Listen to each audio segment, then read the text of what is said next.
Hey folks, how's everybody? I hope you're all well. We're going to get into part 2 of our Husqvarna 350 build. I don't know how many parts we'll end up with on this. Or in this one, we'll more than likely just cover what exactly we're using and why, and maybe pull some initial numbers, check Squish, and go from there. I don't know that we'll get into machine work on this part, but I probably will try to keep some of this simple to where the guy at home without a lathe would be able to dial in his Squish, and it is possible to do. On this series of saw, I'm going to try to incorporate still images as much as I can, get some high-res shots for you guys, just to show you what's going on and what exactly we're going to get into with this build. But first off, this was an open port saw. I'll try to get some still shots of the cylinder, what it looks like, but basically the transfer ports are open, they're case fed, have full circle piston, non-windowed. I didn't even notice it when I tore it down last night, but this one has just the least little bit of light scoring right there. I'd take a still shot, but I don't know if it'll pick up. So I wouldn't have reused that piston anyway, but the cylinder itself, as far as I can see, there ain't really nothing noticeable. You can feel the least little bit of transfer, but honestly it's about wiping away with my fingernail. So that's the piston's trash, but this cylinder could be cleaned up and reused. It honestly still has a decent bore fit, so maybe you could clean that up, re-ring it and use it. As inexpensive as pistons are, myself personally, if I was reusing that, I'd probably opt for just picking up a different piston and putting on it. Where black out my phone before it goes dead, it's sitting there with the GoPro app up on it. What we are going to go with, Simple Man had sent it up, come off 353 to my understanding. This cylinder does have a little bit of transfer up in the top of it. I'm going to have to clean it up. I looked around out back to see if I had another one that was clean and had nothing in it, but the only cylinder I've got came off my 351 and has already been ported. Probably would need a ton of machine work to run right on this, because it was done tailored toward another saw. It's finger ported, race ported, whatever you want to call it. It was a full-blown cookie cutter kind of deal, and I probably wouldn't want to use it on this, but what transfers in this is minimal. I know for a fact I can clean it up and get a good ring seat. Unfortunately though, the piston that was in it, which he told me the piston looked pretty rough, I've already taken a still shot of it. I'll throw it in now. Okay, we're back, but it has pretty nasty gouge from here all the way up to the ring land. So that piston I'd say is probably trash.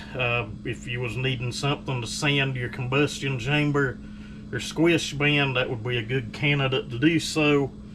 Does look like it has a pretty decent looking wrist pin bearing. I'm sure it's OEM. We'll probably just reuse the one that's in this because it was a good strong running saw, but we're in luck. You guys know me, I never throw anything away. We have a piston here is very low hour. It probably has 2 tanks fuel on it that came out of that ported cylinder I mentioned.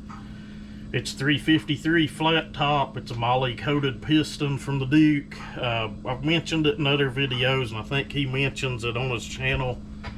That moly coating will wear in. Maybe you can see it. The first one I bought, I kind of got really aggravated when I pulled it back apart because a lot of it was gone.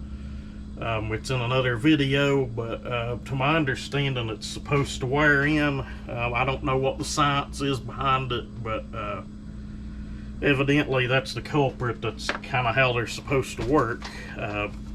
So we've got a good base there to start with. Like I said, we'll have to clean this cylinder up. That's something I was going to show you guys. I'm glad it fell right where we could see it and pick it up and not have to shut the camera off. But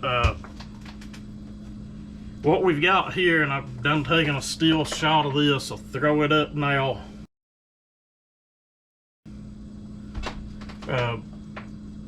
This is what would have came in, say, a 351 or a later 350 that had the 45mm cylinder.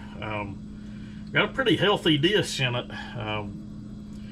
Maybe in the Johnsrud side of things, I was taking that turbo kind of seriously. I can't believe I said that. But that's something that you would put, like, say, in a car with a large power adder, such as a big Roots supercharger, or a big healthy centrifugal blower, or, you know, a big T66 turbo or something. In an automotive application, for the life of me, I'm not understanding the culprit of this dished piston on a chainsaw. There's no way it would have made that kind of compression anyway to warrant needing that piston. But I've kind of hung on to it. I had to go out back and dig it out. It's scored all the crap too. It's just trash, but it's something, you know, to pull out and show people every now and then on video. But what we're going to get into here next is I'm going to make sure all the gaskets cleaned off of this. I'm going to go over here and clean the transfer up out of it. And the way I do that, and that's kind of not what this video's about. We may do that in a video on its own in the future, but it's already set up over there. I just take my slotted mandrel, and I'd actually seen Mastermind do this. Most people in the saw community know who Mastermind is, or at least I'd hope you do. I don't know if he posts a whole lot anymore, but it's in one of his older videos. He kind of shows taking the slotted mandrel and different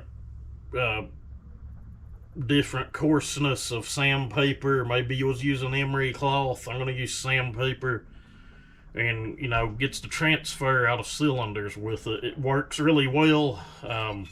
Leaves almost a polished finish in there, and I'll probably run the ball home through that once everything's said and done, to where we'll get a nice crosshatch in it, to where our really low hour ring on the piston can get a good bite and seat in quickly. But that's what we're going to do once I get this cleaned up and the piston mounted on the saw. I'll bring you guys back then. Okay guys, so where we're at, I cleaned up the transfer out of that cylinder. There's still like a hairline place in it. Once I hone the cylinder, it should be a-okay. I've used a lot worse. I'm sure someone's cringing that we're using a damaged cylinder, but like I said, it cleaned up all but just one little hairline place, and I've got an image of it. I'll try to throw that in. Maybe you can see what it looks like, but it's really not that bad at all. Once I run a hone through the cylinder with the ring that we're using, it should be a-okay. What we are going to do now is, the first thing you should do in any of these builds, well, you should first make sure that any mating surfaces are cleaned, any old gaskets are cleaned off. This has the little bearing cap, or the riser, some people call it, that the cylinder bolts onto. It's to my understanding, I think that this platform of saw is the only thing that uses that. What I like to do, this is just basic. This is actually some silver solder, not the kind that you would use to put a pipe in a muffler. I've tried it without success, but I like to check over top of the wrist pin, basically over the center of the piston. Give it a few good turns. Make sure she's flattened out good.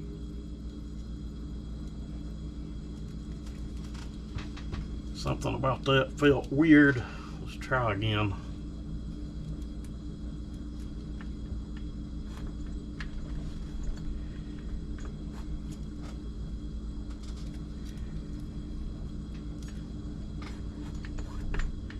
We got her squished, just not squishing it very much. I was expecting more than that.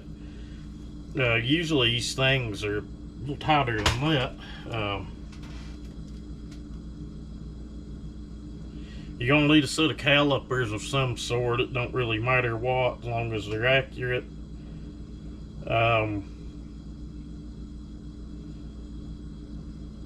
36 thousandths what I'm coming up with there. That ain't god awful bad. It ain't great either. If you was doing this without doing any kind of machine work, I'd advise you probably to leave the exhaust roof just right where it falls. Clean up and polish, widen it, and probably call it a done deal. But fortunately enough for this series of saw going back to that bearing riser,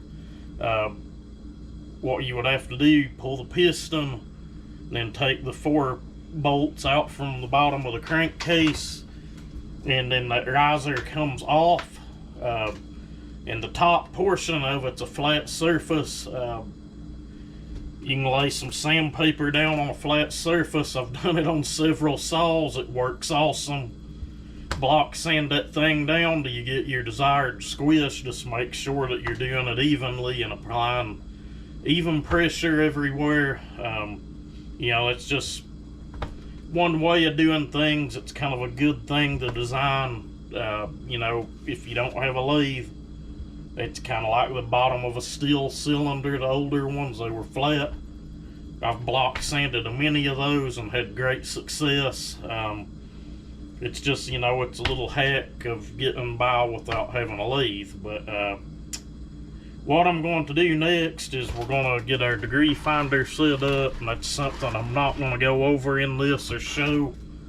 I have a lot of problems getting the camera to show the pointer or show this degree finder that I'm using. My cameras just don't pick it up at all for some reason. It's backlit, and it's got to do with the bulbs and my lights in the shop. But it may sound awful that I'm not showing how to set up a degree wheel, but if you're watching this and you've seen anything about porting the saw at all, by now you've been across a bunch of videos of other guys showing you how to set up a degree wheel or a degree finder. Mainly just make sure the person is showing using some form of piston stop. You have to use some kind of stop to get that wheel zeroed out. If not, you're not counting for dwell time either at the top of the stroke or at the bottom of the stroke. Okay guys, so on this degree finder, if you buy one of these, the best way I've set it up, and Dino Joe does show this in a video, and that is where this one came from. If there's other people selling them, I'm not aware of it, but you know, it would be pretty simple to make. But that's beside the point. But he shows just a piece of wire, but what I'll do is take a 10 thousandths feeler gauge, and I've got this thing whittled down to where you can use it on all sorts of different ports. This is actually a lot of the times what I'll take my port reading from on the intake and exhaust. Obviously you can't get in and do that with the transfer port, but 10 thousandths is like probably as thin or thinner than a piece of paper, so take that into consideration. It is thinner than a business card. So if you going by this and then looking at it as far as like gray light, it's like the first little bitty sliver of light that you would see coming through the port. It's just something I like to do to keep consistent from build to build. Obviously I don't use this on every saw. Some ports are really shaped funny, but 9 times out of 10 I'll check and double check using a 10 thou feeler gauge as far as intake and exhaust port. Take note, you can't do that on them all. You just kind of got to go off of judging where they're opened or closed at by eye. But what I've found here, what we've got, and I may try to get in here and take an image of what this looks like and maybe use it as a thumbnail on one of the ports. But right now we're at top dead center. We'll back up until the piston is dead against that feeler gauge, and you want to check off the dead center of that port. Is why I've got that whittled down so thin. I'm getting 68.8 there, 69.1 when I spin it back the other way. That is pretty damn balanced out. We're gonna call that an opening of 69 degrees. And you know, that's a good starting point for our intake port. Okay guys, so we pulled the exhaust port timing, and I've tried to the best of my ability to get you guys a still shot of what the ray of light looked like. Don't pay attention to what hits the floor of the exhaust, just try to look at the very, very top. That first little slither of light, it checked at 10 thousandths. It's very, very minimal. I've even seen some guys not call it open until the whole entire port across the top of the pistons that way. That's fine. It's kind of why I don't really like giving numbers out. Some people are all up for it, but you know, what I call open on a port and what the next guy may call open on a port could be two totally different things. Like 103.8 is what I'm getting, so you could call that, if he's on a degree wheel, you would call it 104. That's pretty dang common. That's kind of about where I figured it would open at. You know, an intake of 69, squish at 36, exhaust 104. I'm going to assume the primaries are going to open somewhere in the late 120s. That's the next thing I'm going to check. There's several ways you can do that. Honestly, the best accurate way is more than likely than to put a ring in the cylinder. I've got some really, really thin wire here that I make a pick out of, and I'll go in and feel for that port to open while I'm looking at either the degree wheel or the finder. 9 times out of 10, it's pretty dang accurate to where it's at when I put a ring in to set for my port height for grinding the port. So that's what we're going to do. You can look through and eyeball it on this design of cylinder though. You might have to look down through the top, and I hope you have way better eyes than me in doing that. My glasses I wear just don't work that way. I'd have to be up all over top of that thing to try to eyeball the transfer ports. So I've got my own ways I kind of like to do it, as you know, I'm sure other builders do too. And again, I like consistency. I don't just like the eyeball and guess things, but you know, it's just one of them deals. Every builder has their own way of doing things. So what we're going to do, we're going to check the transfer port timing.